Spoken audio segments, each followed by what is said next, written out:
রোজার সঠিক হক আদায় করব কিভাবে? শুধুই কি সারাদিন উপবাস থাকলেই হবে? কোনো হাফেজকে দেখা যায় রমজান আসলে ভালো হাদিয়া পাওয়ার উদ্দেশ্যে বড় বড় মসজিদ খুঁজতে থাকে যাতে ভালো হাদিয়া পেতে পারে। এটা কতটুকু জায়েজ আছে? যারা রমজান মাস পেয়েও গুনাহ মাফ করাতে পারলো না, তাদের পর ইসলাম কি শাস্তির কথা উল্লেখ করা হয়েছে?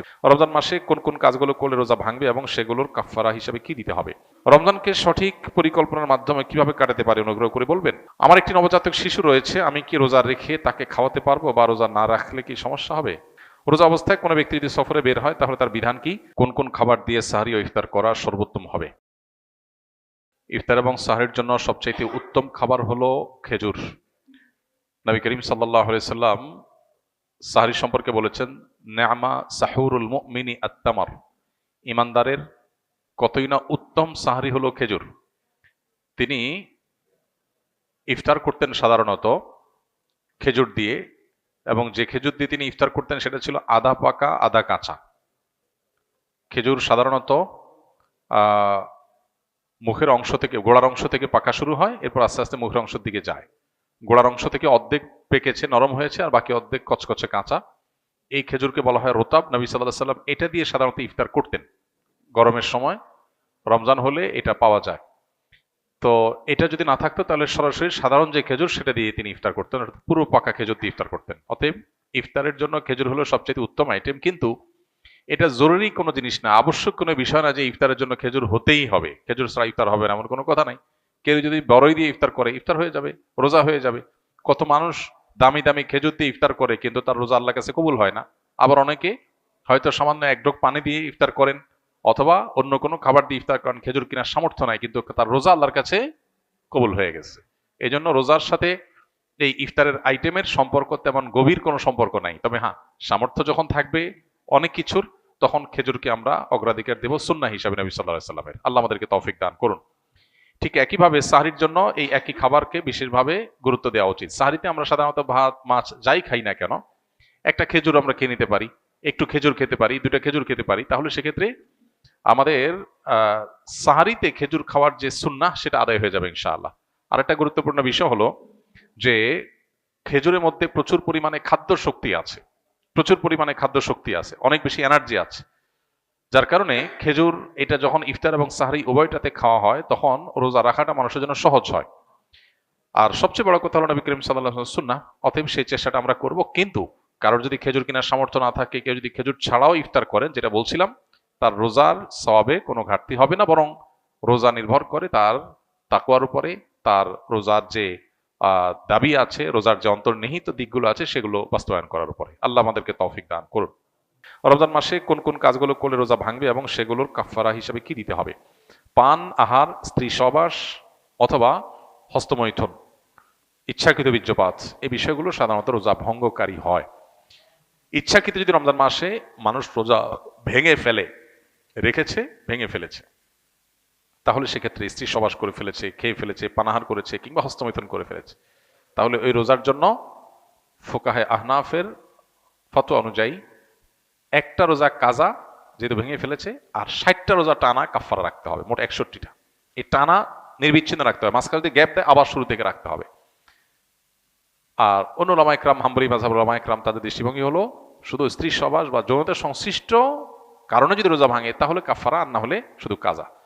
তবে একটা হাদিস আছে, নবী সাল্লাল্লাহু আলাইহি ওয়াসাল্লাম বলেছেন, কেউ যদি রোজা রাখার পর ভেঙে ফেলে, সারা বছর রোজা রাখলেও ও রমজানের ওই রোজার পরিপূর্ণ মর্যাদা এটা রিকভার করা সম্ভব না।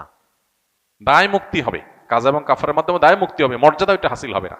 রোজা মানেই তো নিয়ন্ত্রণ। গোটা পৃথিবীতে যত অন্যায় হয়, এই অন্যায়গুলো মৌলিকভাবে যে কয়েকটা কারণে হয়, তার ভিতরে দুটি কারণ হলো মেইন। একটা হলো মানুষের ক্ষুণ্ণবৃত্তির জন্য, আর একটা যৌনবৃত্তির জন্য। একটা হলো মানুষের যৌন চাহিদা পূরণ করার জন্য, একটা হলো পেটের চাহিদা পূরণ করার জন্য। মানুষ যত অন্যায় করে, এই জন্য রমজান এই দুইটাকে নিয়ন্ত্রণ করতে বলছে, পানাহার এবং যৌনতা। এগুলো যদি নিয়ন্ত্রণ করার ট্রেনিং নেয় মানুষ, তাহলে যেখানে সেখানে এগুলোর জন্য সে নিজের আদর্শ বিকিয়ে দিবে না। তো এই চেষ্টাটা আমাদের সর্বোচ্চ পর্যায়ে করা উচিত। এবং কাফফারা দেওয়া 60টা রোজা সহজ বিষয় না, টানা রাখতে হয়, এটা অনেক কঠিন কাজ। এই জন্য রমজানের রোজা যাতে কোনো অবস্থাতে বিনা ওজরে না ভাঙা হয়। হ্যাঁ, কেউ অসুস্থ হয়ে গেছেন, ভেঙে ফেলেছেন, তার কথা ভিন্ন। যারা রমজান মাস পেয়েও গুনাহ মাফ করাতে পারলো না, তাদের পর ইসলাম কি শাস্তির কথা উল্লেখ করা হয়েছে? কোনো বিশেষ শাস্তি তো না, তবে হাদিস আমরা শুনেছি নবী সাল্লাল্লাহু আলাইহি সাল্লাম থেকে বিভিন্ন ভাষায় হাদিসটি বর্ণিত হয়েছে, মূল জিনিস একই। বাউদামান আদরাকা রমাদান ওয়া লাম ইয়াগফিরলাহ, কেউ রমজান পেল কিন্তু গুনাহ মাফ করাতে পারলো না, তার জন্য ধ্বংসের বদদোয়া করেছেন জিবরিল। নবী সাল্লাল্লাহু আলাইহি ওয়াসাল্লাম বলেছেন আমিন, আমি এটাকে সমর্থন করি। তার মানে জিবরিলের দোয়াতে নবী সাল্লাল্লাহু আলাইহি ওয়াসাল্লামের সমর্থন, এই দোয়া তো বিফলে যাবে না। তার মানে রমজান পেয়েও যদি আপনি মাফ না পান তাহলে ধ্বংস কেউ ঠেকাতে পারবে না। এটা চরম একটা দুর্ভাগ্যের বিষয়। এজন্য রমজান মাসে যে কোনো মূল্যে আমাদের এই ইয়েটা, অর্থাৎ আল্লাহর কাছ থেকে মাগফিরাত পাওয়ার চেষ্টাটা আমি প্রত্যাশা অনুযায়ী আমি পাবো সেরকম আল্লাহর কাছে প্রত্যাশা রাখার মতো করে ইবাদতবন্দি করা দরকার এবং মাগফিরাত কামনা করা দরকার। রমজানকে সঠিক পরিকল্পনার মাধ্যমে কিভাবে কাটাতে পারি অনুগ্রহ করে বলবেন। দুটি পরিকল্পনার কথা আমরা আজকে বলেছি, আবার রিপিট করছি। নাম্বার 1, মোবাইল ফোন নিয়ন্ত্রণ করে ফেলেন। রমজান মাস কোনো স্মার্টফোন ব্যবহার করবেন না, নেট কানেকশনের সাথে সংযুক্ত থাকবেন না। যাদের নেটেই কাজ, নির্দিষ্ট সময় কাজের সময় করবেন, এরপরে টোটালি বন্ধ করে দিবেন। বাসার রাউটার বন্ধ করে দিবেন, নির্দিষ্ট সময় চালিয়ে বাকি সময় বন্ধ করে রাখবেন। ডিসিশন নেন, দেখবেন আপনার রমাদানের অন্য 10টা 20টা প্রস্তুতির চাইতে এই একটা প্রস্তুতি আপনার রমাদানকে অনেক বেশি অর্থবহ করে দিবে ইনশাআল্লাহ। দ্বিতীয়ত, রমাদান মাসে আনহেলদি, অস্বাস্থ্যকর এবং আমাদের জন্য ক্ষতিকর এবং অপ্রয়োজনীয় অতিরিক্ত খাবার গ্রহণ করা থেকে রমাদানে বিরত থাকেন। দুইটা জিনিস, এই দুইটা জিনিস যদি সঠিকভাবে করেন, আমার বিশ্বাস আপনার রমাদানকে আপনি অনেক সুন্দরভাবে কাটাতে পারবেন। এবাদত বন্দেগীতে আপনি স্বাদ পাবেন, তৃপ্তি পাবেন, স্পিরিচুয়াল যে আধ্যাত্মিক যে একটা প্রেরণা শক্তি, এটা পাবেন। এই যে চোখের জেনা হয় সোশ্যাল মিডিয়াতে, এই যে আপনার ডোপামিন সোশ্যাল মিডিয়াতে একটার পর একটা আনন্দ, বেদনা, হাসি, খুশি, বেদনা, বিভিন্ন ইস্যুগুলো আমাদের মনোযোগকে বিভিন্নভাবে বিক্ষিপ্ত করে ফেলে। এরপর ইবাদতে মনোযোগ হয় না, না তারাবিতে মজা পাই, না রোজাতে, না তাহাজ্জুদে, না দোয়াতে, না তেলাওয়াতে কোনো মজা পাই। এগুলো থেকে আপনার সঠিক সুফলটা পেতে হলে আপনাকে নিয়ন্ত্রণ করতে হবে দুটা জিনিস। অনেক জিনিসের খোলাসা দুটা জিনিসের মধ্যে চলে আসবে। অতিরিক্ত খাদ্য গ্রহণ, অস্বাস্থ্যকর খাদ্য গ্রহণ না করে পরিমিত ভালো খাবার গ্রহণ করেন, স্বাস্থ্য ভালো থাকবে, ভেতর থেকে শক্তি পাবেন। আর খাবার যখন এলোমেলো হবে, ওইটা মানুষের আধ্যাত্মিক শক্তিকে ধ্বংস করে দিবে। এবং তার সাথে মোবাইল ফোনের নিয়ন্ত্রণ, এই দুটা জিনিস ডিসিশন নেন এবং আপনি লিখে রাখেন, ইনশাআল্লাহ হবে ইদনিল্লাহ আপনার জীবনের শ্রেষ্ঠ রমজান আপনি কাটাতে পারবেন এই দুটা প্ল্যান করার মাধ্যমে। আল্লাহ আমাদেরকে তৌফিক দান করুন। হিম্মত লাগে এটার জন্য, সৎসাহস লাগে। আমার একটি নবজাতক শিশু রয়েছে, আমি কি রোজা রেখে তাকে খাওয়াতে পারবো বা রোজা না রাখলে কি সমস্যা হবে? রোজা রেখে বাচ্চাকে তো খাওয়াতে কোনো সমস্যা নেই, রোজা রেখে তো নিজে খেতে অসুবিধা, বাচ্চা খাওয়াতে কোনো অসুবিধা নাই। তবে কোনো মা যদি রোজা না রাখেন বাচ্চাকে খাওয়াতে হবে সেজন্য, তো সেটা জায়েজ নাই। এতটুকু ঠুনকো অজুহাতে রোজা না রাখার সুযোগ নাই। বাচ্চাকে আপনি খাওয়াবেন, দুধের বাচ্চা যদি হয়, দুধের বাচ্চা দুধ একটু কম পাবে, তাতে বাচ্চা মারা যাবে না। প্রয়োজনে আপনি দিনের বেলায় একটু বেশি ঘুমিয়ে থাকেন বাচ্চা সহ, লাইফস্টাইলটা চেঞ্জ করেন, রাতের বেলা একটু বেশি সময় জেগে থেকে কাজ করেন, যাদের দিনের বেলাতে রোজা রাখার কারণে দুধ কম আসে। বিভিন্নভাবে আমরা এটা রিকভার করতে পারি, বিকল্প খাবার ব্যবস্থা করতে পারি। হ্যাঁ, কোনো রাস্তা যদি না থাকে, মরণাপন্ন হয়ে যায়, আল্লাহ না করুক, এরকম রিস্ক করলে তখন রোজা না রেখে অন্য সময় রোজা রাখার সুযোগ আছে। রোজা অবস্থায় কোনো ব্যক্তি যদি সফরে বের হয় তাহলে তার বিধান কি? সফরে বের হলে মুসাফির রোজা রাখবে নাকি রাখবে না? সফরের দূরত্ব যদি হয়, মুসাফির যদি হয়, এই ব্যক্তি রোজা রাখা বা না রাখার ক্ষেত্রে স্বাধীন, শরীয়ত তাকে রোজা রাখতে বাধ্য করে না। তবে যেই রোজা সফরের কারণে রাখা হবে না, সে রোজা রমজানের পরে রেখে দিতে হবে এবং এর কারণে তার কোনো গুনাহ হবে না। আল্লাহ বলেছেন, ফামান কানা মিনকুম মারিদান আও আলা সাফারিন ফাইদ্দাতুম মিন আইয়ামিন উখর। যে ব্যক্তি অসুস্থ হবে, সফরে থাকবে, তার অন্য সময় রোজা রেখে দিলে সেটা তার জন্য রোজা হিসেবে যথেষ্ট হবে। তবে কেউ যদি সফরে তার কষ্ট না হয়, স্বাভাবিক, তাহলে তিনি রোজা রাখবেন, রাখতে পারেন, রাখা ভালো। আর যদি কারোর কষ্ট হয়, তার জন্য বরং কষ্ট না করে, সফরে আল্লাহ সুযোগ দিয়েছেন যেহেতু, সে অপশন নিতে পারে, নেওয়া উচিত। নবী সাল্লাল্লাহু আলাইহি ওয়াসাল্লাম থেকে এটা প্রমাণিত এবং এটাতে কোনো হেজিটেশন করা উচিত না। হ্যাঁ, অনেক এমন আছেন যে রমজান পরে আমার আর রাখা কঠিন, কাজা রাখার সুযোগ হয় না, হবে না, তাহলে আমার কষ্ট হচ্ছে না, তাহলে তার জন্য রাখা উত্তম। কিন্তু সফর অবস্থায় শরীর আমাদেরকে রোজা রাখতে বাধ্য করে না। আমরা চাইলে রাখতে পারি, চাইলে ভাঙতে পারি, কিন্তু যেটা ভাঙবে সেটার বিনিময়ে যতগুলো ভাঙবে ততগুলো আবার রমজানের পরে রেখে দিতে হবে। হাদা মা ইনদি ওয়া লা ইনদাল্লাহ ওয়া জাযাকুমুল্লাহু খাইরা। সুবহানাল্লাহি ওয়া বিহামদিহি সুবহানাকাল্লাহুম্মা জাযাকুমুল্লাহু খাইর। এরপরে প্রশ্ন হলো, রোজার সঠিক হক আদায় করব কিভাবে? শুধুই কি সারাদিন উপবাস থাকলেই হবে? আমরা এর আগে বিভিন্ন সময় বিভিন্ন পর্যায়ে বলার চেষ্টা করেছি। নবী করিম সাল্লাল্লাহু আলাইহি সাল্লামের বেশ প্রসিদ্ধ হাদিস আছে এই প্রসঙ্গে। তিনি বলেছেন, রুব্বা সাইমিন লাইসা লাহু মিন সিয়ামিহি ইল্লাল জু'। বহু রোজাদার আছে যাদের রোজার থেকে উপোস থাকা ছাড়া আর কিছু হয় না। রোজা থেকে সিয়াম পালন করে তাদের প্রাপ্তি তাদের ঝুলিতে তাদের ভাণ্ডে থাকে শুধুমাত্র উপোস থাকা, এছাড়া আর কিচ্ছু তারা পায় না। কত দুর্ভাগ্যের কথা! কষ্ট করে রোজা রাখলাম, কিন্তু উপোস থাকাই হলো, আল্লাহর কাছে কোনো কিছু গেল না। এটা সবচাইতে হতভাগা মানুষদের কথা। তো এই জন্য রোজা যেন অর্থবহ হয়, সেটা যেন শুধু উপোস থাকা না হয়। সিয়াম যেন আল্লাহর কাছে আমাকে প্রিয় পাত্র করে দেয়, সিয়াম যেন আমাকে জান্নাতের উপযুক্ত করে দেয়, রাইয়ান দিয়ে জান্নাতে প্রবেশ করার উপযুক্ত করে। সেজন্য সিয়াম রেখে আমাদেরকে তাকওয়া চর্চা করতে হবে। নবী করিম সাল্লাল্লাহু আলাইহি ওয়াসাল্লামের আরেকটা হাদিস আছে, তিনি বলেছেন, মাল্লাম ইয়াদা কাওলা যুরি ওয়াল আমাল বিহি ওয়াল জাহাল ফালাইসা লিল্লাহি হাজাহ আন ইয়াদা তাআমাহু ওয়া শারাবাহু। যে ব্যক্তি রোজা রেখে অনর্থক অহেতুক কাজকাম ছাড়লো না, এই যে মোবাইল টিপাটিপি, ফেসবুক, ইউটিউবে অহেতুক সময় নষ্ট করা করি, এগুলো যে ছাড়লো না, যে ব্যক্তি মিথ্যা কথা বলা ছাড়লো না, মিথ্যা কাজ ছাড়লো না, আবার রোজা রাখলো, এই ব্যক্তির এই উপোস থাকায় আল্লাহর কোনো ঠেকা পড়ে নাই। এই জন্য রোজা রেখে কোনো প্রকার গুনাহ না করা, বিশেষ করে চোখের গুনাহ, মুখের গুনাহ এবং সময় নষ্ট না করা, মিথ্যা, প্রতারণা, এসব কিছু না করা, এটা হলো রোজার অন্তর্নিহিত শক্তি। রোজার স্ট্রাকচারটা তো দাঁড়ায় যাবে, আমরা সাহারি খেলাম, সারাদিন কিছু না খেলাম, ইফতারিতে খেলাম, বাস পানাহার বর্জন করলাম, আমার রোজা দাঁড়ায় গেল। কিন্তু এই রোজা, এটার যে প্রাণ, সেটা আসার জন্য এই রোজা রেখে কোনো প্রকার সিয়াম পালন করে কোনো প্রকার গুনাহ থেকে আমাকে বেঁচে থাকার চেষ্টা করতে হবে, তাহলে সেটা অর্থবহ হবে। আল্লাহ আমাদের সবাইকে সেই তৌফিক দান করুন। এই চ্যালেঞ্জটাতে আল্লাহ তাআলা আমাদের সবাইকে বিজয়ী হওয়ার তৌফিক দান করুন। এরপরে প্রশ্ন হলো, অনেকে দেখা যায় হাফেজকে রমজান আসলে ভালো হাদিয়া পাওয়া, মানে কোনো হাফেজকে দেখা যায় রমজান আসলে ভালো হাদিয়া পাওয়ার উদ্দেশ্যে বড় বড় মসজিদ খুঁজতে থাকে যাতে ভালো হাদিয়া পেতে পারে, এটা কতটুকু জায়েজ আছে? ভাই, রমজান মাসে তারাবির নামাজের ইমামতি করে তারাবিতে মানুষকে কোরআন তেলাওয়াত শুনিয়ে তার বিনিময় গ্রহণ করাকে ওলামা ইকরাম নাজায়েজ বলেছেন। এটা সর্বজন বিদিত। মূলত কোনো ইবাদতের বিনিময় নেওয়া যায় না, কোন ইবাদতের, কোন নেকামলের বিনিময় নেওয়া যায় না। কয়েকটা বিষয়কে সারা বিশ্বের সব ওলামা ইকরাম অলমোস্ট এজমা, ঐক্যমত্য পোষণ করেছেন যে কয়েকটা জিনিস এর মধ্যে এক্সেপশন, কয়েকটা জিনিস সম্পূর্ণ এই মূলনীতির বাইরে।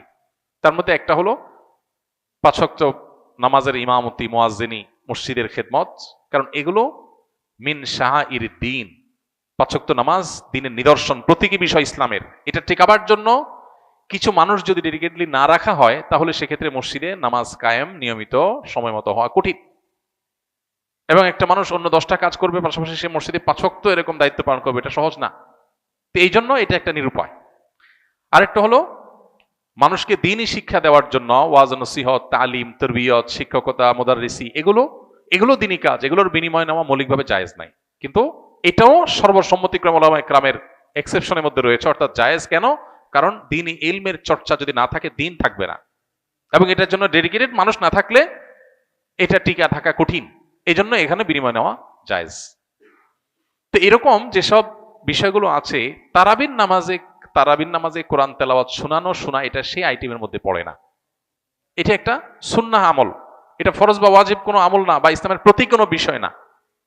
যার কারণে এইটার বিনিময়ে দেওয়া অন্য 10টা আমলের মতোই না জায়েজ। সাধারণ সময় আমরা কোরআন তেলাওয়াত করে দিই, একজনে বলি, ভাই আমি এক পারা কোরআন তেলাওয়াত করে দিব, আপনি আমাকে 500 টাকা দিন, জায়েজ হবে?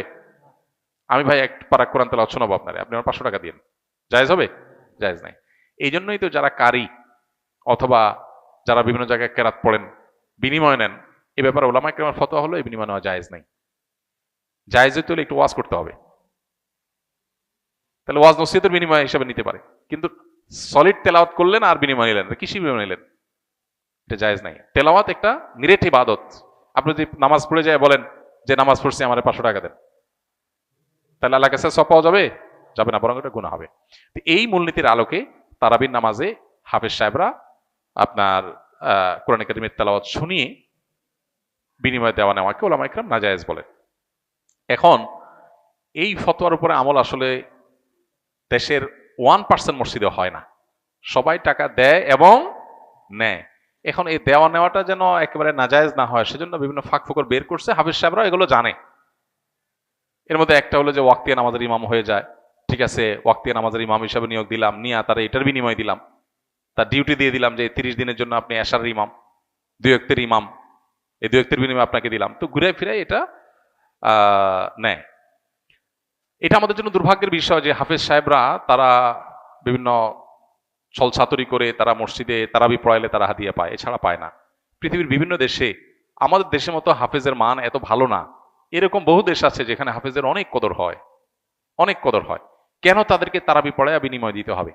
হাফিজদেরকে এমনি সম্মানিত করা যায় না? এমনকি তারাবি পড়ালো না একটা হাফেজ ছেলে, ওর তো এমনিতেই সম্মানিত করা উচিত যে সে আল্লাহর কালামকে বহন করছে, আল্লাহর কালামকে সংরক্ষণ করছে, যেটা আমাদের সবার উপরে কর্তব্য, ফরজে কেফায়া, সবার পক্ষ থেকে কেউ আদায় করা কর্তব্য যেটা, সেটা সে আদায় করছে। সমাজে মানুষের মধ্যে মানসিকতাটা থাকা দরকার, কিন্তু নাই।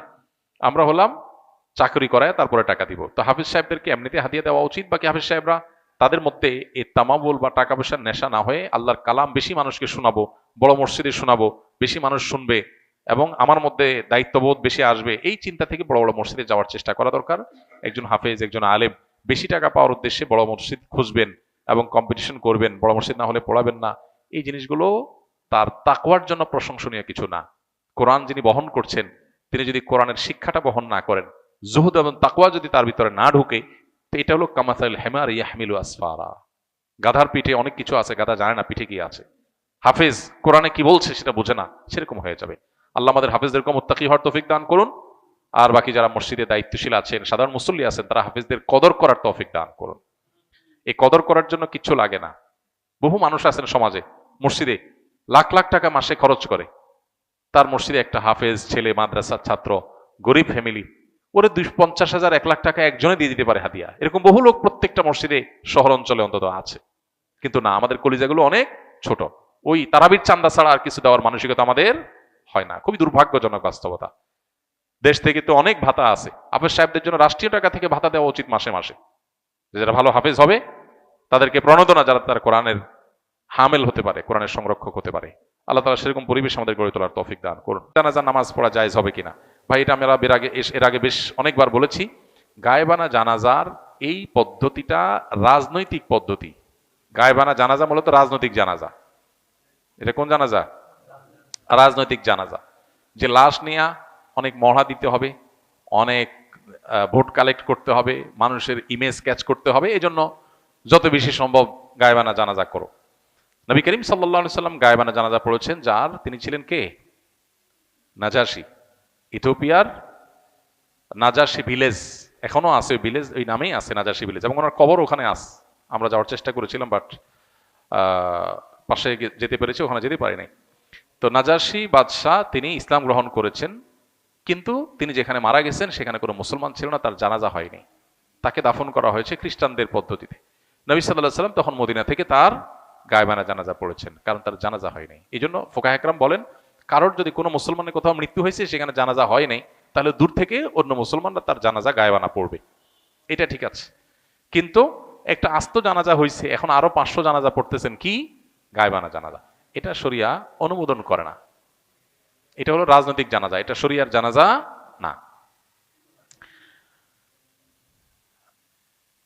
এরপরে প্রশ্ন হলো, শবে বরাতে কি বিশেষ কোনো ফজিলত আছে? এটা আমরা এর আগে ভাই গত সপ্তাহে বলেছি, তার আগেও বলেছি। শবে বরাতে আল্লাহ তাআলা হিংসুক এবং মুশরিক ছাড়া বাকিদেরকে সাধারণ ক্ষমা ঘোষণা করেন। অতএব সাধারণ ক্ষমার ঘোষণার কথা হাদিসে সাব্যস্ত রয়েছে, এবং এ সম্পর্কে আরো অনেকগুলো হাদিস আছে যেগুলো দাঈফ, সবগুলোকে একত্র করলে রাতের ফজিলত সাব্যস্ত হয়। পুরোপুরি কোনো ফজিলত নাই, এটা বলাটা সঠিকতার নিকটবর্তী না, বরং ফজিলত কিছু না কিছু ফজিলত সাব্যস্ত হয়। কিন্তু আমরা আবার এটাকে যতটা ঘটা করি বা যারা পালন করি, তারা আবার এত বেশি পালন করি যে এটাকে লাইলাতুল কদরের চাইতে গুরুত্বপূর্ণ রাত বানিয়ে ফেলেছি। অতএব শবে বরাত বা লাইলাতুন নিসফে শাবান যেটাকে বলছি আমরা শবে বরাত, এটা বাড়াবাড়ি এবং ছাড়াছাড়ির কবলে পড়ে গেছে। কেউ এটা নিয়ে করে বাড়াবাড়ি, আর কেউ করে ছাড়াছাড়ি।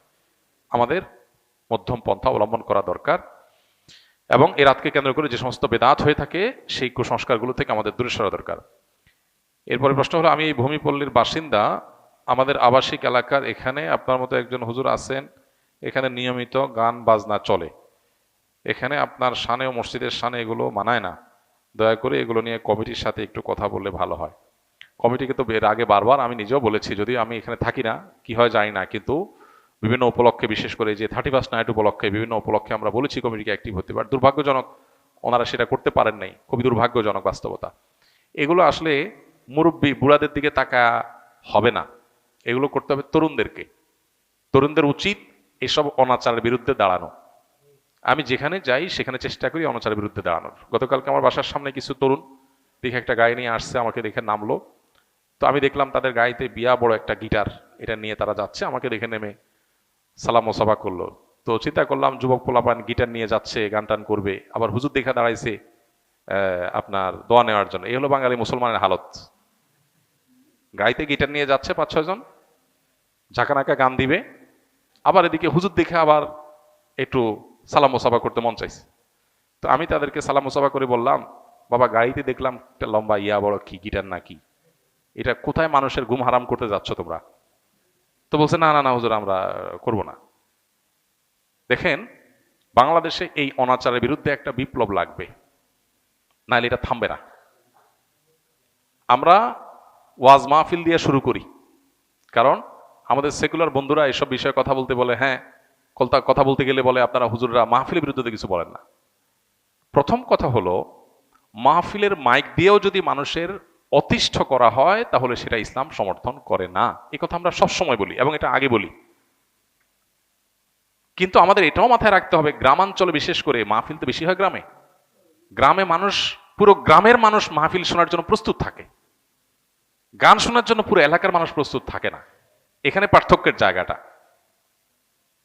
গ্রামে মাহফিল যখন হয়, পুরো এলাকার মেয়েরা বাবার বাড়িতে বেড়াইতে আসে মাহফিল উপলক্ষে, মাহফিলকে কেন্দ্র করে পুরো এলাকাতে আমেজ তৈরি হয়, সবাই প্রস্তুত থাকে। তাছাড়া গ্রামে প্রচুর গাছপালা থাকার কারণে এক জায়গা থেকে আরেক জায়গায় সাউন্ড ওইভাবে যে মানুষের শহরে যেরকম ডিস্টার্ব হয় ওই লেভেলে ডিস্টার্ব হয় না। এরপরেও আমরা বলি সেখানেও গভীর রাত পর্যন্ত মাহফিল করা উচিত না। এবং আমি যেখানে যাই সেখানে এটা বলার চেষ্টা করি। শহরের মাহফিলে তো আমি 2টা মাহফিল ঢাকায় গত 2-3 বছর আগে, আমার একটা রামপুরাতে আর একটা বোধ হয় মান্ডা মুগদার ওইদিকে, 2টা মাহফিলে আমি রাস্তা থেকে ব্যাক করে গেছি। বললাম যে আমি খবর নিয়েছি, মাইক দূর দূরান্ত মতো লাগিয়েছেন, মানুষের ঘুম হারাম করেছেন, এই মাহফিলে আমি যাব না। পরে মাইক খোলাইছি, তারপর আমি সেখানে আবার রিটার্ন গেছি। তো ওলামা একরাম সচেতন, মাহফিলের মাইক নিয়ন্ত্রণ হচ্ছে, এবং এগুলো তো আলেমরা করে না। মাহফিল আয়োজন তো করে সাধারণত সাধারণ মানুষ, বুঝে না, না বুঝে করে। তো ওলামাদের দায়িত্ব সেখানে কথা বলা, তারা বলছেন এবং ইনশাআল্লাহ এটা নিয়ন্ত্রণ হবে। মাহফিল হোক কিন্তু মানুষের কষ্ট না দিয়ে, মাহফিল হোক শব্দ দিয়ে মানুষকে অতিষ্ঠ না করে। কিন্তু এই যে গান বাজনার যে কষ্ট, মাহফিল তো রমজানে হয়, সরি শীত মৌসুমে হয়, বিশেষ সময় হয়, আর এই গান বাজনা তো সারা বছর হয়। আর মাহফিল তো বেশিরভাগই হয় রাত 10টা-11টার মধ্যে শেষ হয়, দেরি হয় যে অল্প কিছু মাহফিল। আর গান তো শুরুই হলো রাতে 12টার পরে, 10টার পরে। এই যে অতিষ্ঠ করা মানুষকে, এই জুলুমের বিরুদ্ধে আমাদের যুবকদেরকে দাঁড়াতে হবে। অন্য যুবকদের হাতে হাত রেখে, চোখে চোখ রেখে, কাঁধে হাত রেখে তাদেরকে বোঝাতে হবে তোমার আনন্দ আরেকজনের কষ্টের কারণ হবে, এটা কোনো সভ্যতার মধ্যে পড়ে না। তোমার বিবেক এটির জন্য তোমাকে বাধা দেওয়া উচিত। আমাদের যুবকদেরকে আল্লাহ যেন ইসলাহ করেন, সংশোধন করেন, তাদের বিবেকগুলো যেন জাগ্রত হয়, সে তৌফিক আল্লাহ তাআলা তাদেরকে দান করুন। আমরা ইনশাআল্লাহ তাদেরকে নাসিহা করব, অসৎ কাজে বাধা প্রদান করব। প্রত্যেক এলাকায় এগুলোর বিরুদ্ধে প্রতিরোধ কমিটি হওয়া দরকার। আইন শৃঙ্খলা রক্ষাকারী বাহিনীর লোকজন সবসময় চেষ্টা করেন, ওনারা একা পারেন না, তাদের সদস্য শক্তি জনবল কম। আমরা এলাকা থেকে তরুণরা, এটা কোনো মাস্তানির জন্য না, আইন হাতে তুলে নেওয়ার কথা বলছি না, অন্তত অ্যাওয়ারনেস তৈরি করা, অন্যায় কাজে বাধা দেওয়া, নাহিয়াল মুনকার করা, এটার জন্য এলাকাতে এলাকাতে যুবকদের জাগতে হবে। গান দিয়ে বাজনা দিয়ে বা কোনো আনন্দ ফুর্তি দিয়ে মানুষকে কষ্ট দেওয়ার এই অপসংস্কৃতি, এই অসভ্যতা, এটাকে রীতিমতো আমরা অসভ্যতা বলবো, এটা বন্ধ হওয়া উচিত। আল্লাহ আমাদেরকে তৌফিক দান করুন। ব্যবসার ক্ষেত্রে কোন কোন দিকগুলো মেনে চললে আখিরাতেও তার ফলাফল পাবো? রাসূল করিম সাল্লাল্লাহু আলাইহি ওয়াসাল্লামের সাথে সাহাবীদের, রাসূল করিম সাল্লাল্লাহু আলাইহি ওয়াসাল্লাম এবং সাহাবীদের ব্যবসার বৈশিষ্ট্য কেমন ছিল? বিশেষ দ্রষ্টব্য, ইন্টার 2য় বর্ষের ব্যবসায় শিক্ষা বিভাগের ছাত্র আমি, পরিকল্পনা উদ্যোক্তা হওয়ার। প্রথমে বলি, যারা তরুণ আছেন মাশাআল্লাহ উদ্যোক্তা হওয়ার প্ল্যান করছেন, তারা খুবই সাধুবাদ পাওয়ার মতো একটা কাজ করছেন। উদ্যোক্তা হওয়ার পরিকল্পনা করেন। ইহুদিরা উদ্যোক্তা সবাই, তারা গোটা দুনিয়া কন্ট্রোল করছে। পৃথিবী পলিটিশিয়ানরা কন্ট্রোল করে না, পৃথিবী এন্টারপ্রেনাররা কন্ট্রোল করে। পৃথিবীর রাজনীতিবিদদের হাতে নাই, পৃথিবী যতটা হাতে আছে কাদের? উদ্যোক্তাদের, ব্যবসায়ীদের। এই জন্য মুসলমান তরুণ ব্যবসা করবার, উদ্যোক্তা হয়ে ওঠার মানসিকতা লালন করতে হবে। ব্যবসা অবশ্য এক জিনিস, উদ্যোক্তা আরেক জিনিস। সৃষ্টিশীল কোনো কাজ, কোনো সম্ভাবনার নতুন দুয়ার খোলা, কোনো সংকট দূর করার কোনো উদ্যোগ গ্রহণ করা, এটাই তো উদ্যোক্তা হওয়া। অতএব এটা প্রশংসনীয়, কিন্তু উদ্যোক্তা হতে গেলে এই পথটা মসৃণ না। ধরা খাওয়ার আশঙ্কা থাকে, লুজার হওয়ার আশঙ্কা থাকে, চাপ তৈরি হয়। আর বিশেষ করে আমাদের মতো দুর্নীতি এবং অনিয়মে ভরা সমাজে যদি কেউ উদ্যোক্তা হতে চায়, সে সৎ পথে উদ্যোক্তা হওয়া তার জন্য কঠিন। একই কাজ অন্যরা করবে, 2 নম্বর পথে, সেটা তাদের জন্য অনেক ইজি হবে। আপনি করবেন সঠিক পথে, আপনার জন্য কঠিন হবে। এগুলো মাথায় রাখতে হবে। এই জন্য ট্রেনিং এর কোনো বিকল্প নাই। আপনি এন্টারপ্রেনারশিপের জন্য ভালো ভালো ট্রেনিং আছে, সেগুলো আপনাকে করতে হবে, প্রশিক্ষণ নিতে হবে, শিখতে হবে, অভিজ্ঞতাদের কাছে যেতে হবে। আমরা আসুনা ফাউন্ডেশন থেকে একবার সম্ভবত 2022 সালে বা 21 সালে আমরা উদ্যোক্তা সম্মাননা করেছিলাম। সারা দেশ থেকে অনেকগুলো উদ্যোগকে বেছে নিয়ে যারা দিন পালন করে আবার উদ্যোক্তা হয়ে ওঠার চেষ্টা করছেন, তাদেরকে আমরা অ্যাওয়ার্ড দিয়েছিলাম। আলহামদুলিল্লাহ আরো অনেকে এটা নিয়ে কাজ করছেন। অতএব যারা এগুলো নিয়ে কাজ করছেন তাদের সাথে লিঙ্ক হয়ে, তাদের সাথে যোগাযোগ করে, বুঝে শুনে তারপরে পা ফেলেন। উদ্যোক্তা হতে গিয়ে ধরা খেয়ে এরপরে পিছনে আসবেন না। একটাই জিনিস, আমানতদারিতা এবং সততার সাথে ব্যবসা করা। আত্তাজিরুস সাদুক মান নাবিয়িন ওয়াস সিদ্দিকিন ওয়াস শুহাদা। যে সমস্ত ব্যবসায়ীরা ব্যবসা করতে গিয়ে সততা এবং আমানতদারিতা এই দুটো জিনিস মেনটেন করে, আমার দ্বারা কারোর হক নষ্ট হবে না, এটা লক্ষ্য করে যদি কেউ ব্যবসা করে, ইনশাআল্লাহ বিদিনিল্লাহ, সত্য কথা বলে ব্যবসা করে, প্রতারণা না করে, চিটারি বাটপারি না করে, তাহলে সে নবীদের সাথে কিয়ামতের ময়দানে উঠবে ইনশাআল্লাহ। সাহাবা ইকরাম এবং নবী সাল্লাল্লাহু আলাইহি ওয়াসাল্লামের ব্যবসার মূল বিষয় ছিল এটা, সততা এবং আমানতদারিতা। সত্যবাদিতা এবং আমানতদারিতা, যেটা হারিয়ে গেছে। এটা করতে গেলে হয়তো অনেক পয়সা হবে না, কিন্তু আপনার ব্যবসাটা ইনশাআল্লাহ বিদিনিল্লাহ দুনিয়া এবং আখিরাতের নাজাতের কারণ হবে, বারাকাল্লাহের কারণ হবে ইনশাআল্লাহ। এরপরে প্রশ্ন হলো, আমার বাবা চোখের জেনা করে, মহিলাদের সাথে শয়তানি করে, এখন আমার করণীয় কি? আমার বাবাকে দেখলে ঘৃণা লাগে, তার সাথে কথা বলতে মন চায় না। খুবই দুর্ভাগ্যজনক এবং অত্যন্ত লজ্জাজনক একটা বিষয়। কত বিচিত্র এই পৃথিবী দেখেন। কত বাবা মা সন্তানকে বিপদগামিতা থেকে বাঁচাবার জন্য লড়াই করেন। আছে না অনেক বাপ মা, ছেলেটা নষ্ট হয়ে গেছে, পাগলের মতো অস্থির। বেশিরভাগ ফ্যামিলিতে তো এটাই হয়। কিন্তু এই প্রশ্নে আমরা দেখলাম উল্টাটা, যে বাবা বেলায়নে যাচ্ছে, বাট ছেলের মধ্যে আল্লাহর ভয় আছে, বা ছেলের মধ্যে সততা তাকওয়া আছে, তে সে এই গুনাহের প্রতি ঘৃণাবোধটা তৈরি হয়েছে, বাবার কর্মে সে বরং বিব্রত এবং অস্বস্তিতে আছে। আমরা দোয়া করি আল্লাহ তাআলা তার বাবাকে পরিপূর্ণভাবে ইসলাহ এবং সংশোধন করে দেন। যে ভাই প্রশ্ন করেছেন তাকে বলবো, বাবা মা এরকম আমাদের সিনিয়র কেউ যদি কোনো গুনাহে, কোনো অন্যায় লিপ্ত থাকে, খুব স্বাভাবিক আমাদের কষ্ট লাগবে। এই কষ্টের কোনো সীমা নাই, কিন্তু মনে রাখতে হবে দিন শেষে আমরা আল্লাহর গোলাম। আল্লাহর দেওয়ার সীমানা আমরা ক্রস করব না। বাবা যদি অন্যায় করে, বাবাকে আমি বোঝাবার মতো হলে আমি বোঝাবো, আর যদি এ অন্যায় নিয়ে আমি বোঝাবার মতো না হয়, তাহলে অন্য কাউকে দিয়ে বোঝাবো। মাকে বললাম, অন্য কাউকে বললাম। আমার বিভিন্ন প্ল্যান থাকবে, মসজিদের ইমাম সাহেবের সাথে একটু দোস্তি করে, খাতির করে তাকে দাওয়াতি কাজে লাগিয়ে দিলাম, যে আমার বাবার দিকে আপনি একটু মনোযোগ দেন, তাকে একটু দাওয়াত দেন। যারা এলাকাতে দাওয়াতি কাজ করেন, বিভিন্ন ইসলামিক অর্গানাইজেশন, মুভমেন্ট দাওয়াতি কাজের সাথে আছেন, তাদেরকে ধরাই দেন, তারা যেন আপনার বাপকে টার্গেট করে দাওয়াতি কাজ করে তাকে যেন ইসলাহের উদ্যোগ নেয়। আপনি বিভিন্ন প্ল্যান করেন, আর সেই সাথে চোখের পানি ফেলেন।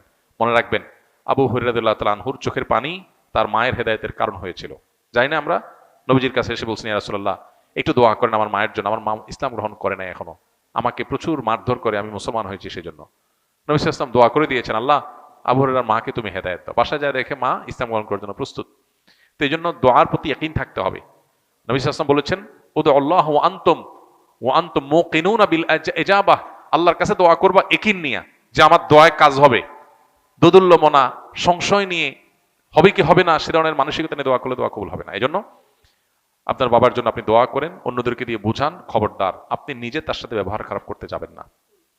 এটা খুব অ্যাসিড টেস্ট, অগ্নি পরীক্ষা, যে বাপ উল্টাপাল্টা করবে, আবার কিছু বলাও যাবে না বাপ সেদিন শেষে। তো এই পরীক্ষা আপনাকে জিততে হবে। আমরা দোয়া করি আল্লাহ তাআলা আপনার বাবার হেদায়েত নসিব করুন।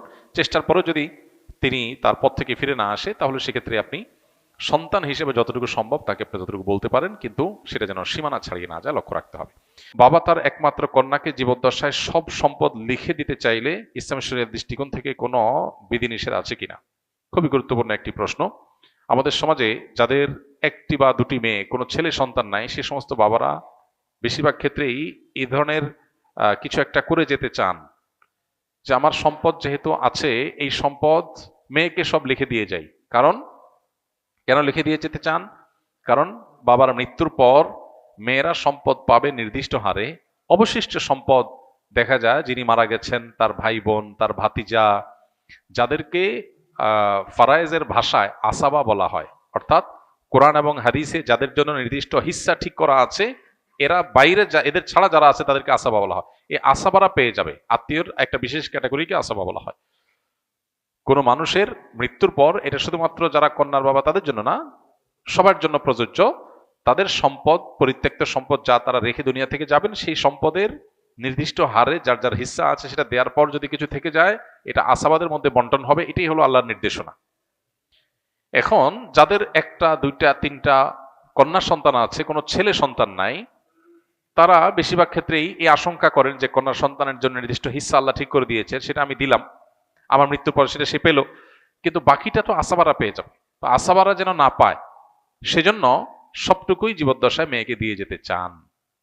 এটা জায়েজ আছে কিনা এ সম্পর্কে প্রথম কথা হলো, আল্লাহ রাব্বুল আলামিন কোরআনে হাকিমে সম্পদ বন্টনের যে হার ঠিক করে দিয়েছেন, এটাকে আল্লাহ তাআলা আল্লাহর ভাষায় বলেছেন হুদুদুল্লাহ।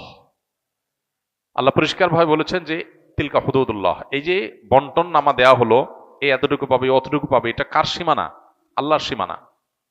আল্লাহর সীমানা লঙ্ঘন করা এটা জঘন্য এবং ভয়াবহতম অপরাধ। আল্লাহ রাব্বুল আলামিন মৃত ব্যক্তির পরিত্যক্ত সম্পদে যাকে যা দিতে বলেছেন তাকে তা দেওয়া, এটা আল্লাহর নির্দেশ। আল্লাহ বলেছেন ফরিদাতুম মিনাল্লাহ, এটা আল্লাহর নির্ধারণ। এটা কে ফিক্স করেছেন? আল্লাহ করেছেন। আল্লাহ তাআলা পরিষ্কারভাবে বলেছেন এটা আল্লাহর নির্ধারণ, এটা আল্লাহর সীমানা, অতএব এগুলো ক্রস করা যাবে না। মুশকিল হলো আমরা বেশিরভাগ মানুষ, আমরা আমাদের আপন বলতে বুঝি নিজের স্ত্রী ছেলে মেয়েকে, খুব বেশি হলে বাপ মাকে আমরা হয়তো কাউন্ট করি। বেশিরভাগ মানুষই আমাদের গণ্ডিটা সীমাবদ্ধ হলো স্ত্রী এবং ছেলে মেয়ের মধ্যে। পরিবার বলতে এটুকু বুঝি। আমরা হয়তো সাময়িক বিভিন্ন পরিবেশ পরিস্থিতিতে বিভিন্নভাবে প্রভাবিত হই। কিয়ামত পর্যন্ত আগত সকল সমাজের সকল মানুষের জন্য আল্লাহর বিধান প্রযোজ্য এবং ইনসাফপূর্ণ এবং সবচেয়ে ন্যায্য। আমরা মনে করি যে আমার জীবদ্দশায় সব মেয়েকে বা ছেলেকে বা যাকে আমি মনে করি আপন তাকে দিয়ে গেলে বোধহয় কল্যাণ হবে। বহু বাবা আছেন সকল সম্পদ বিশেষ ছেলের নাম বিশেষ মেয়ের নামে লিখে দিয়েছেন, কিন্তু জীবদ্দশাতে দেখে গেছে যে ওই ছেলে মেয়ের হাতে বেজ্জত হয়েছে, কারণ সম্পদ পাওয়ার পর তারা চোখ উল্টায় ফেলছে। কেন আল্লাহ তাআলা নির্ধারণ করে দিয়েছেন? কেন আল্লাহ তাআলা জীবদ্দশায় সবাই দিয়ে যাওয়ার পরে উৎসাহ দেন নাই? এই জিনিসটা তখন হয়তো আমাদের বুঝে আসে। হ্যাঁ, হয়তো মানে হাজারে 2-4-10টা কেস হয়, কিন্তু হয়। আর সবচেয়ে বড় কথা হলো আল্লাহ তাআলা কোরআনে কারিমে বলেছেন আবা উকুম ওয়া আবনা উকুম লা তাদরুনা আইয়ুহুম আকরাবু লাকুম নাফা। ফারায়েজের ক্ষেত্রে আল্লাহ সুবহানাহু ওয়া তাআলা যাকে যা দিতে বলেছেন, তোমাদের বাপ দাদা, তোমাদের সন্তান সন্ততি, কে তোমাদের বেশি কাজে আসবে তোমরা জানো না। তুমি একজনকে আপন মনে করে সব দিয়ে দিলা, এটা তোমার ক্ষতির কারণ হতে পারে। আল্লাহ যাকে যা দিতে বলেছে তাকে তা দাও, তোমার বুঝে না আসলেও দাও, তোমার মনে না চাইলেও দাও, এতে তুমি আল্লাহর কাছে রিওয়ার্ড পাবে। আর মনে রাখবে তোমার জন্য আল্লাহর নির্ধারণটা তোমার নির্ধারণের চাইতে বেশি গুরুত্বপূর্ণ এবং বেশি উত্তম। আল্লাহর চাইতে বেস্ট বা বেটার, সর্বোচ্চ পরিকল্পনাকারী, সবচেয়ে উত্তম পরিকল্পনাকারী আর কেউ নাই।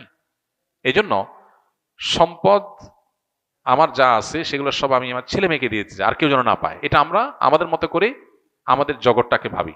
পৃথিবীতে আমার টিকে থাকা, আমার বেঁচে থাকা, আমার জীবদ্দশায়, আমার মৃত্যুর পর আমার কল্যাণকামীদের জায়গা শুধু ছেলে মেয়েই করবে তা না। এরকম বহু মানুষ আছে যে তারা ছেলে মেয়ে না, দেখা যায় জামাই অনেক কদর করে। অনেকে আছে ছেলেকে সব দিয়ে যায়, মেয়েদেরকে দিতে চায় না, পরের বাসায় চলে যাবে। এই জন্য দেখা যায় যে শেষ পর্যন্ত জামাই এবং মেয়ে তারাই তার সবচেয়ে বেশি কেয়ার করে। অহরহ এ ধরনের কেস আপনি খুঁজে পাবেন প্রিয় ভাইরা আমার। এই জন্য আমাদের গণ্ডিটা শুধুমাত্র আমাদের সন্তানদের মধ্যে সীমাবদ্ধ, এটা আমাদের দৃষ্টিভঙ্গির সংকীর্ণতার কারণে হয়। ইসলাম আমাদেরকে এত সংকীর্ণ জীবন দেখতে বলেনি। আমরা বেঁচে থাকার জন্য শুধু আমাদের সন্তান ছেলে মেয়ে যথেষ্ট না, একটা সমাজের অনেক মানুষের প্রতি আমাদের দায় আছে, অনেক মানুষের অবদান আছে, প্রত্যক্ষ পরোক্ষ বিভিন্নভাবে। এই জন্য আমার সকল সম্পদ শুধু আমার ছেলে মেয়েই পাবে আর কেউ পাবে না, এটা অতি স্বার্থপরতার চিন্তার জায়গা থেকে হয়। আর মনে রাখা দরকার, সন্তানকে সম্পদ দিয়ে গিয়ে ধনী বানানো যায় না। আল্লাহ তাআলা যদি ধনী না বানান, আপনি সকল সম্পদ দেওয়ার পরে ওটা ফকির হয়ে যাবে। আল্লাহ যাকে যা দিতে বলেছেন, ইমানদার হয়ে থাকলে আল্লাহর নির্ধারণের পরে আস্থা রাখেন, ইয়াকিন রাখেন। হ্যাঁ, আপনি আপনার জীবদ্দশার সন্তানকে অবশ্যই দান করতে পারেন। বাবা তার সন্তানকে হেবা করতে পারে। আপনার 2টা বা 3টা সন্তান হয়েছে, আপনি তাদেরকে সম্পদের থেকে যা খুশি তা দিতে পারেন, কিন্তু যা দিবেন সমান হারে দিবেন। যে কয়জন আছে দেন, কিন্তু সব দিয়ে যাবেন, একটুও রেখে যাবেন না। কেন? কারণ রেখে গেলে অন্যরা ভাগ পাবে, সেজন্য। তাহলে অন্যকে বঞ্চিত করার জন্য সন্তানকে দিয়ে বড়লোক করে দিতে চাইছেন, এই বড়লোকই তার কাজে আসবে না বা এই বড়লোকই টিকবে না। এই জন্য এই অ্যাপ্রোচ বা এই উদ্যোগটা প্রশংসনীয় কোনো উদ্যোগ নয়। হ্যাঁ, আপনার যদি মনে হয় আমার মৃত্যুর পর আমার মেয়ে বিপদে পড়তে পারে, অন্যরা তাকে না দিতে পারে, তাহলে আপনি তাকে পর্যাপ্ত দেন, কিন্তু কিছু রাখেন যে মৃত্যুর পর সেগুলো যেন বন্টন অন্তত হতে পারে। কিছুই রাখবেন না, এটা আপনার নিজের জন্য ক্ষতিকর, আর এটা শরিয়ার নির্দেশনাও না। আল্লাহ তাআলা কোরআনে কারিমে বলেছেন, ফাইন কুন্না নিসাআন ফাওকা ইসনাতাইনি ফালাহুন্না সুলুসা মা তারাক ওয়া ইন কানাত ওয়াহিদা ফালাহান নিসফ। দুই বা দুইয়ের অধিক কন্যা সন্তান যদি কারোর থাকে, তাহলে তার মৃত্যুর পর তার সম্পদে যদি কোনো ছেলে না থাকে, শুধু কন্যাই থাকে দুই বা দুইয়ের অধিক, তাহলে তারা পাবে টোটাল সম্পদের 2/3, 3/2 আর যদি একটি কন্যা সন্তান থাকে, তাহলে টোটাল সম্পদের 50%, হাফ, অর্ধেক পেয়ে যাবে। আর বাকিটা আসাবা হিসাবে যারা যারা আছে সবার মধ্যে বন্টন হবে। অতএব আপনার যদি মনে হয় যে না, জীবদ্দশায় আমার বেশ কিছু দিয়ে যাওয়া উচিত, তার তেমন কিছু নাই, আপনি দেন, কিন্তু কিছু রাখেন অন্তত বন্টনের জন্য। অন্যদেরকে বঞ্চিত করে ফেলে সন্তানকে ধনী বানানোর চিন্তা প্রশংসনীয় চিন্তা নয়। এরপর প্রশ্ন হলো, কিস্তিতে মোবাইল বিক্রি করা জায়েজ আছে কিনা, বা বিক্রি করলে গুনাহ হবে কিনা, বিস্তারিত বুঝিয়ে বলবেন। কিস্তিতে মোবাইল বিক্রি করা বা অন্য যে কোনো জিনিস বিক্রি করা জায়েজ আছে। কিস্তিতে কেনা বেচা মৌলিকভাবে জায়েজ। সাহাবীদের মধ্যেও কিস্তিতে কেনা বেচার এই কালচার ছিল। নবীজি সাল্লাল্লাহু আলাইহি সাল্লাম এই ব্যাপারে কোনো নিষেধাজ্ঞা আরোপ করেন নাই, বরং তার সম্মতি পাওয়া যায়, সেখান থেকে বোঝা যায় যে কিস্তিতে কেনাবেচা করা জায়েজ আছে। এখন কিস্তিতে কেনাবেচা করলে যেটা হয়, সাধারণত নরমাল কিস্তিতে, যদিও আমাদের বড় বড় বিভিন্ন আপনার কোম্পানিগুলো তাদের ফ্রিজ বা বিভিন্ন আইটেম বিক্রি করার ক্ষেত্রে কিস্তিতে বিশেষ পলিসি অবলম্বন করে, যেগুলোর কারণে সেটা নাজায়েজ হয়। এমনিতে জেনারেল কিস্তিতে ধরুন আপনি একটা জিনিস, একটা মোবাইল কিনলেন, ওইটার দাম ধরেন 10,000 টাকা, কিস্তিতে কিনলেন, আপনার কাছ থেকে 12,000 টাকা দাম রাখলো, 12টা কিস্তি করে দিল, এটা জায়েজ আছে, এটা না জায়েজ না। কিন্তু এটার কোনো প্রক্রিয়া আপনার নাজায়েজ হয়, সেটা আপনাকে ভালো করে জেনে নিতে হবে যে আপনি যখন কিস্তিতে কোনো বিশেষ লেনদেন করবেন, বিশেষ করে যখন সেখানে এই সহজ লেনদেনের বাইরে আরো কোনো শর্ত আরোপ হবে, তখন আপনাকে ভাবতে হবে যে সেটা শরিয়া আপনাকে অনুমোদন করে কিনা। রমজান মাসে কিছু কিছু মসজিদ কয়েক মিনিট আগে আজান দিয়ে দেয়, সেক্ষেত্রে আমরা কোন আজানটি অনুসরণ করে রোজার ইফতার করব? সূর্য ডুবেছে এটা নিশ্চিত হয়ে গেলে আমরা ইফতার করতে পারবো। ইফতারের সাথে আসলে তো আজানের সম্পর্ক নাই, যদিও আমরা সূর্য ডুবার পরপরই আজান দিয়ে থাকি মসজিদগুলোতে। অতএব সূর্য ডুবা আর আজান দুইটাকে আমরা একই অর্থে ধরে নিয়েছি, যদিও ইফতারের টাইমিং এর সাথে আজানের সম্পর্ক নেই। সম্পর্ক কিসের? সূর্য ডুবার। অতএব সূর্য ডুবেছে এটা নিশ্চিত হয়ে গেছেন, আপনি ইফতার করতে পারবেন। এত মিনিটে সূর্য ডুবে গেছে, এত মিনিট পার হয়ে গেছে, মানে নিশ্চিত আপনি ইফতার করতে পারবেন। আজান 2 মিনিট পরে দিলেও কিছু আসে যায় না। এখন কোন মসজিদে যদি মুয়াজ্জিন টাইমে 2 মিনিট আগে আজান দিয়ে দেয়, তাহলে ইফতার করা যাবে না, আপনাকে দেখতে হবে টাইম। হতে পারে মুয়াজ্জিন ভুল করেছেন। অতএব নির্দিষ্ট টাইম যত মিনিটে সূর্য ডুবে তখন আমাদেরকে ইফতার করতে হবে। সাধারণত সূর্য ডুবার যে টাইম তার আগে আজান কেউ দেয় না, যদি দেয় সেটা ভুলে দিয়েছে, অ্যাক্সিডেন্টলি হতে পারে।